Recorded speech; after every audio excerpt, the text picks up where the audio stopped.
আল্লাহ পাক তো এমন করে বলেছেন যে কেউ হাত তুলেছে আল্লাহর কাছে আর আল্লাহ পাক সেটাকে খালি ফিরিয়ে দিবেন, এটাতে আল্লাহ লজ্জা বোধ হয়।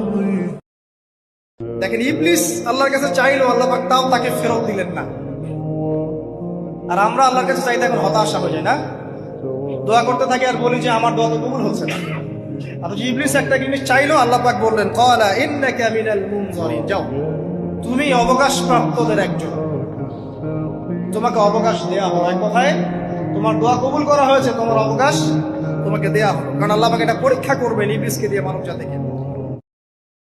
যখন কাছের মানুষরা আপনাকে কষ্ট দিবে, এবং কাছের মানুষ কষ্ট আপনাকে দিবেই, কাছের মানুষটা আপনাকে বেশি কষ্ট দিবে জীবনে, তখন আপনি কষ্ট পাবেন না যদি আল্লাহর জন্য ওদেরকে ভালোবাসেন। যে আমি তো আল্লাহর জন্য এই কাজগুলো করছি, তারা শুকরিয়া আদায় করলেই বাকি আর না করলেই বাকি। আল্লাহ থেকে এসেছি, আল্লাহ ফিরে যাব, একাই, কেউ নাই সাথে। এই মৌতের ফিকিরটা কলবটাকে জীবিত করবে ইনশাআল্লাহ, নরম করবে ইনশাআল্লাহ। দেখবেন দুনিয়া আপনার কাছে ভালো লাগবে না, দুনিয়ার বিষয়গুলো প্রয়োজন মনে হবে, জাস্ট প্রয়োজন।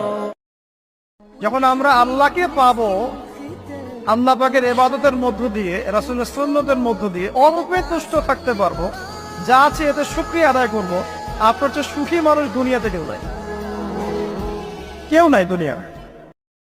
যৌবনকালের সবচেয়ে বড় ফেতনা কোনটা? চরিত্র ঠিক রাখা। কোনটা? কথা বুঝতে পারছেন না?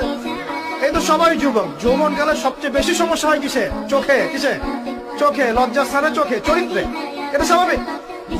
আমরাও যুবক, যৌবনকালে সবচেয়ে বেশি প্রবলেম হয় কিসে?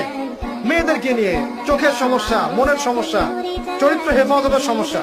এই কারণে আপনি এখন এই সাতটার মধ্যে এটাকে নেবেন, সেই ব্যক্তি আরশের ছায়া ছায়া পাবে যাকে কোনো মেয়ে ডেকেছে জেনার জন্য, সে বলেছে আমি আল্লাহকে কি করি?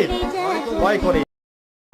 যে যত পাপ করেছে জীবনে, যদি একটা বার কেউ যদি আল্লাহ পাককে মন থেকে ডাকে, চোখ দিয়ে ঝরঝর করে পানি পড়ে, আল্লাহ পাককে বলে, সেজদায় গিয়ে পড়ে আল্লাহকে বলে রব্বিক ফিরলি, আল্লাহ আমাকে মাফ করে দাও, তার মনের মধ্যে যদি সততা থাকে, মন থেকে যদি সেই কথাটা বলে থাকে, আল্লাহ পাক শুধু তাকে ক্ষমাই করবেন না, তার সমস্ত গুনাহগুলোকে আল্লাহ নেকি দিয়ে পরিবর্তন করে দিয়েছেন। তিনি বলছেন, তুমি যদি ভালোবাসাকে বাড়াতে চাও, তাহলে মানুষের সাথে খুব বেশি মেলামেশা করতে চাও, একটু কম মেলামেশা করো, একটু দূরত্বে থাকো, তোমাকে মানুষ ভালোবাসবে। আর তুমি যদি খুব বেশি ডুব দাও না, তখন তোমার মূল্য আর ব্যক্তিত্ব নষ্ট হয়ে যাবে। যত বেশি দরুদ পড়বেন, আপনার টেনশন, দুশ্চিন্তা তত কমে যাবে। যত বেশি দরুদ পড়বেন, আল্লাহ তত রহম করবে আপনাকে, আপনার গুনাহ তত মাফ হবে, আপনার নেকির পাল্লা তত ভারী হবে, এবং মুহাম্মদ সাল্লাল্লাহু আলাইহি ওয়াসাল্লামের সুন্নতের উপর আমল করা আপনার জন্য সহজ হবে। সবচেয়ে বড় কথা, কিয়ামতের দিন আপনার পক্ষে নবী সাল্লাল্লাহু আলাইহি ওয়াসাল্লাম স্বয়ং সুপারিশ করবেন ইনশাআল্লাহ।